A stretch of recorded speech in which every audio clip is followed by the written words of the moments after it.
rukun tasawuf. Jadi ini karena saya bilang tadi tasawuf praktis, malam ini kita belajar jadi sufi step by step dalam pikiran saja.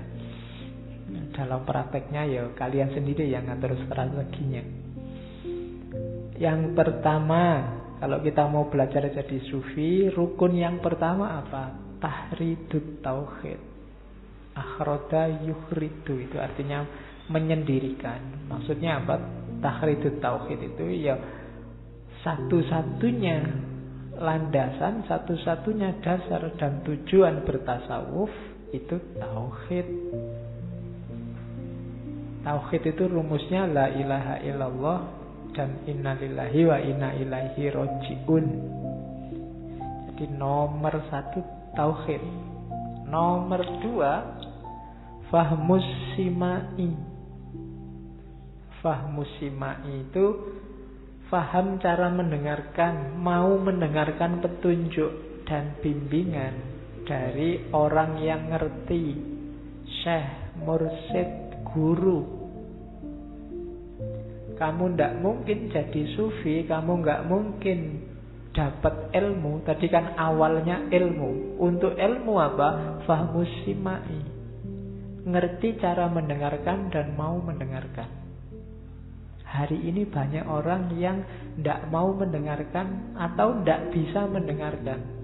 Kenapa tidak bisa mendengarkan? Karena telinga dan kepalanya sudah penuh. Apapun saja masuk, mental. Dia sudah menutup telinganya, menutup akalnya. Sudah selesai. Dia merasa, ya ini yang paling benar. Sudah finish. Nah, itu berarti apa? Dia harus belajar fahmus simai, cara mendengar. Jadi, kalau kalian punya teman pendiam, tapi dia punya fahmus simai yang bagus, biasanya dia yang paling pintar dibandingkan yang cerewet. Ya, hati-hati dengan orang cerewet dan jangan jadi cerewet. Orang cerewet itu banyak omong, yang paling banyak omong mesti yang paling banyak salah. Dan biasanya sedikit atau banyak rahasia dirinya juga diketahui orang lain. Tapi orang yang pendiam itu dia ngerti rahasia semua teman-temannya, tapi temannya nggak ada yang tahu dia kayak gimana. Oh, itu kalau perang kayak filosofinya Sun Tzu itu mesti menang. Karena ngerti kelemahan musuhnya, sementara musuhnya nggak tahu kelemahannya dia apa. Itu ilmunya apa? Fahmus simai. Pinterlah mendengarkan. Yang hari ini ngaji dapat paling banyak itu yang paling pinter mendengarkan, bukan yang pinter ngomong. Yang pinter mendengarkan dapatnya lebih banyak. Dan jangan salah, sebagaimana kamu latihan baca, kamu juga harus latihan mendengarkan. Kenapa kalau ada dosen filsafat menjelaskan kamu tidak paham-paham? Jangan salahkan dosennya, karena kadang-kadang kamu juga teknik mendengarkannya nggak bagus. Mendengarkan juga ada teorinya, jangan salah, nggak cuma membaca. Oke, bahkan nanti sampai ke level simbolik. Jangan salah, simbol itu nggak cuma membaca simbol, tapi juga mendengarkan simbol. Kan banyak simbol yang dari suara. Kalau ada orang dalam oh itu kan kamu juga harus bisa baca. Ini maksudnya dehem apa ini? Kamu lewat, ada lawan jenis lewat, kok cakep terus itu kan juga isyarat. Kamu ceramah sudah 2 jam nggak selesai-selesai, jamaahmu sudah dehem semua. Sana dehem, sini dehem, situ dehem. Oh itu kalau kamu nggak peka simbol, itu kamu nggak peduli sudah. Ceramah terus, ngomong terus. Jamaahnya sudah demonstratif, angop di depanmu. Wah, kamu ya santai aja, pokoknya ngomong terus. Nah, itu berarti tidak peka simbol. Wong sudah ngantuk semua sudah dehem. Ya. Oke, kadang-kadang khutbah Jumat, jamaah sudah jam 12:30 lebih masih ngomong terus, jamaahnya sudah kelesat. Ini tidak selesai. Zaman saya dulu kuliah S1 filsafat, ada teman saya yang khutbah Jumat diinterupsi. Ya. Di IAIN zaman dulu ada 1-2 dosen yang kalau khutbah panjang sampai jam 1 kurang 1/4 Akhirnya kebetulan duduknya sebelahku karena orang filsafat atau aneh-aneh. Diinterupsi, angkat tangan, interupsi khotib. Kendel. Sambil duduk, ini jamnya sudah jam 1:04. Jamaahnya punya kepentingan macam-macam ini. Dan khotibnya wedi terus ditutup. Ya mungkin kaget dia, lagi enak-enak khotbah diinterupsi. Ya, jadi kalau kalian nggak berani mesti, tapi dia berani dan jasanya besar itu. Yang lain kan gelisah, sekarang tenang semua, khotbahnya ditutup. Jadi ini aja dipraktekin.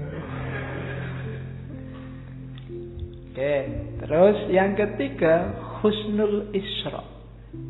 Harus baik dengan sesama. Itu bahasanya situ, memperbaiki silaturahim dalam pergaulan. Mu'asyarah.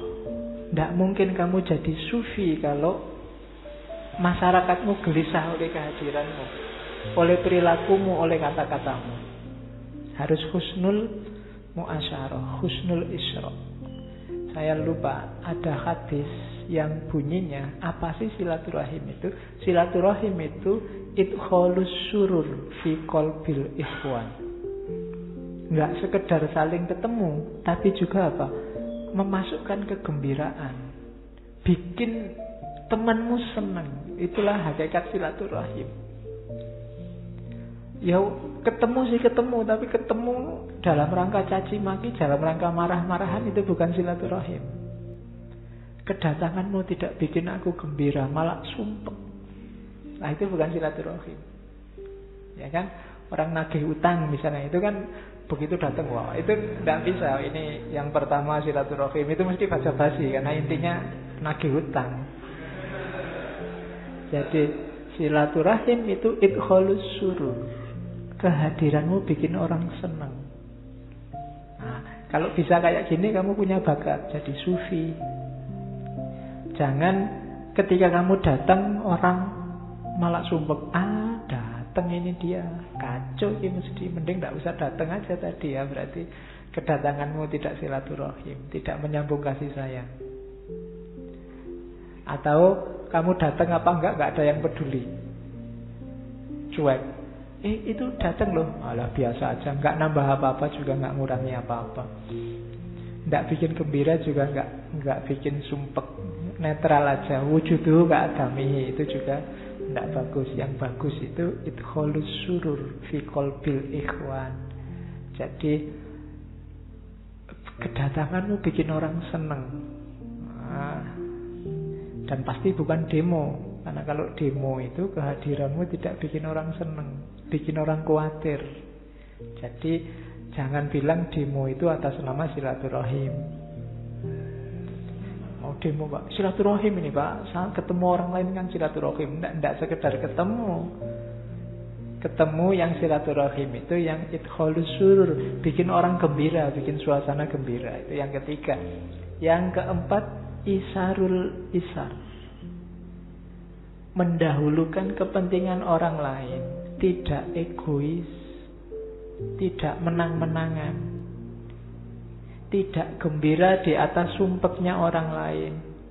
Dia susah sedikit tidak apa-apa, ruwet sedikit tidak apa-apa, asal saudara-saudaranya gembira. Itu isarul isar. Kalau kalian punya mental kayak gini, ada bakat jadi sufi. Tapi kalau tiap hari kamu bikin kacau balau dunia, bikin sumpek orang lain, bikin tidak jelas segalanya, tidak isarul isar. Terus ini yang harus dibaca agak dalam, tarkul ikhtiar. Tarkul ikhtiar itu bukan berarti tidak berusaha, tapi tidak mengandalkan usaha, hasil diserahkan pada Allah. Jadi tidak bersandar pada ikhtiar sendiri, karena kita ini tidak punya daya, tidak punya kuasa. Yang punya daya dan kuasa hanya Allah. Lakukan saja, paling maksimal yang kita bisa, hasilnya serahkan pada Allah. Jangan mengeluh, oh saya sudah kayak gini tapi hasilnya gini, berarti kita iktimat pada ikhtiar. Enggak, jangan iktimat pada ikhtiar. Saya sudah belajar loh Pak siang malam, nilainya kok masih jelek. Enggak, nilaimu enggak ada hubungannya sama belajar. Jangan iktimat pada ikhtiar. Saya sudah berniat baik, berusaha baik, kok masih disalahpahami Pak. Nah, biar aja, tetap jadi orang baik karena amalmu tidak bisa jadi sandaran. Yang bisa disandari cuma Allah. Sekarang banyak orang kecewa, banyak orang galau, banyak orang mengeluh karena dia bersandar pada amalnya, bersandar pada ikhtiarnya. Ketika ikhtiar itu gagal, dia mengeluh. Nah, serahkan hasilnya pada Allah. Itu makna tarkul ikhtiar. Jadi kalau kamu sudah bekerja, berusaha tanpa mikir nanti imbalannya apa, kamu sudah masuk ke level ini. Tapi kalau masih hitung-hitungan, harusnya aku kerja sekian, hasilnya sekian, dapatnya sekian, nah itu berarti masih belum tarkul ikhtiar. Terus suratul wujud. Suratul wujud ini ya kepandaian membaca wijdan. Wijdan itu intuisi, suara hati. Orang-orang kalau ingin masuk ke level suratul wijdan ini, kalau pakai Ghazali syaratnya satu, hatinya harus bersih. Banyak orang bilang tanyakan hatimu. Cuma sebelum kamu tanya pada hatimu, pastikan dulu hatimu bersih. Kalau hatimu rusuh, mbok kamu tanya pada hatimu, hasilnya ya tetap rusuh. Kalau hatimu kotor, ya kalau kamu tanya, jawabannya juga kotor. Maka ya benar memang tanyakan hatimu, tapi pastikan dulu hatimu jernih. Sehingga kamu bisa suratul wujud, bisa mendengarkan suara hati, batinmu jernih. Tapi kalau masih banyak dosa, katanya Ghazali kan, dosa satu, kotoran satu, dosa dua, kotoran dua. Semakin banyak dosa, ya semakin gelap. Dosanya nggak dibersih-bersihkan, karatan di situ. Kalau sudah karatan, membersihkannya susah. Karena dia kalau bahasa filsafatnya jadi habit, jadi kebiasaan. Kalau sudah biasa marah-marah, ndak marah itu ndak enak. Ngomong biasa aja rasanya kayak marah. Kenapa? Habitnya begitu.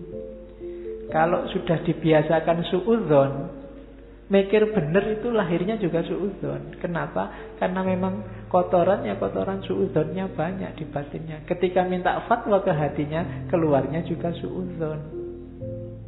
Jadi fatwa hatinya juga fatwa tentang suudzon. Maka suratul wujudnya tidak jalan. Jadi bersihkan dulu batinnya, baru bisa mendengarkan suara hati. Suara hati tidak akan menipu, ya. Dia pasti jujur. Kalau isinya jelek, keluarnya juga jelek. Kalau isinya bagus, keluarnya bagus. Dan nggak ada yang bilang kalau sudah tanya ke hati terus hasilnya mesti apik. Nggak ada yang bilang begitu. Oke, jadi bersihkan dulu hatimu. Kalau hatimu belum bersih, ya sementara pakai akalnya dulu. Kalau akalnya juga nggak bersih, ya kamu cari guru yang bisa membersihkan. Cari mursyid, cari ustadz yang bisa kamu mintai fatwa. Ya, fatwa untuk dirimu aja. Ya pasti bukan MUI, karena MUI nggak mungkin ngeluarin fatwa untuk kamu sendirian. Ya. Oke, terus al-kahfu anil khawatir. Ini agak kelanjutannya tadi. Jadi al-kahfu kayak al-kahfi itu gua pelindung. Jadi terlindung dari khawatir, tidak mudah tertipu oleh khawatir, lintasan-lintasan hati yang keliru. Dia bisa membedakan. Batin kita kalau tidak bersih itu kan kadang-kadang yang jelek dibunyikan benar. Biasa anak muda, kayak gitu dikit tidak apa-apa lah. Nanti tobat kalau sudah tua, itu khawatir namanya. Orang yang bisa terjaga dari kayak gini, tidak mudah ketipu oleh khawatir-khawatir yang tidak jelas, itu dia punya karakter sufi. Jadi al-kahfu anil khawatir. Kita kan sering menjustifikasi yang keliru jadi benar karena kecenderungan hati kita. Kita tahu teman kita salah, tapi karena teman, harus dibela jadi benar dan dicari-cariin dalil. Itu khawatir. Jadi suara-suara jelek dalam diri. Kan kalau film kartun itu biasanya kan ada ilustrasinya. Yang sini bisi bagus, putih, sini bisi jelek, hitam, terus tawuran di situ. Itu khawatir. Orang yang bisa menguasai bisikan-bisikan ini bisa selalu, oh ini dari Allah, oh ini bisikan jelek dari setan. Kayak ceritanya Syekh Abdul Qadir Jailani itu kan. Sedang asik-asiknya sholat malam, ibadah, tiba-tiba ada suara, hei Abdul Qadir Jailani, engkau sudah wali yang paling tinggi, maka sekarang tidak usah capek-capek lagi sholat, tidak usah capek-capek lagi ibadah. Karena yang digoda Syekh Abdul Qadir Jailani, dia bisa langsung bantah, wahai setan, pergilah. Tidak mungkin Allah nyuruh kayak gitu. Saya nggak bayangkan kalau kalian lagi sholat berdoa terus ada suara, kamu kekasihku sekarang, tidak perlu lagi guys. Oke ya, jadi kahfu anil khawatir. Kemudian kasrotus safar, banyak piknik.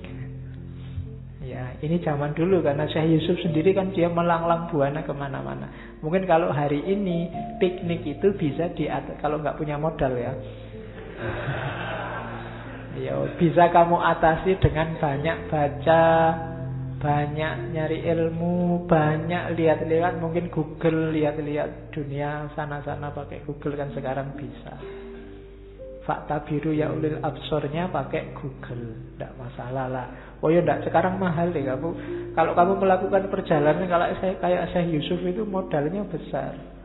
Dari Makassar ke Banten, dari Banten ke Aceh, dari Aceh ke Yaman, dari Yaman ke Mekah, dari Mekah ke Syria. Wah, itu saya tidak tahu maskapainya apa saja yang ditempuh zaman itu, mahal.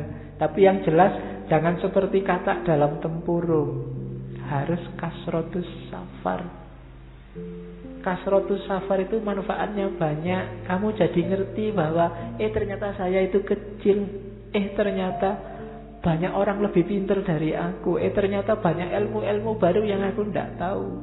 Kasrotus safar bikin kita terbuka wawasannya. Orang yang kurang piknik itu pendapatnya jadi terbatas dan sempit. Makanya sekarang kan banyak sindiran, kamu kurang piknik bro. Ya, kamu tidak gaul, tidak update. Jadi kasrotus safar, baca ibro di mana-mana. Terus dua yang terakhir, tarkul iktisab dan tahrimul iddihar. Ini sama kayak tadi tarkul ikhtiar. Jadi kalau tarkul iktisab itu tidak bersandar pada amaliyah lahir, sementara tahrimul iddihar itu amaliyah batin. Batin pun sandarkan pada Allah. Amal batin itu misalnya saya sudah sabar, lupa, itu kan amaliyah batin. Saya sudah ngalah, lupa, itu amaliyah batin. Hasilnya juga pasrahkan pada Allah. Jangan diwajibkan saya sabar harusnya akhirnya menang. Menang dan tidak urusannya Allah. Tugas kita cuma sabar. Saya sudah sholat malam, hasilnya harusnya kemuliaan. Sholat malam di tangan kita, tapi kemuliaan di tangan Allah. Itu tahrimul iddihar. Kalau tarkul iktisab kayak tarkul ikhtiar tadi, jangan bersandar pada amal. Yang tarkul iktisab amaliyah lahir, yang tahrimul iddihar amaliyah batinnya. Itu 10 rukun tasawuf.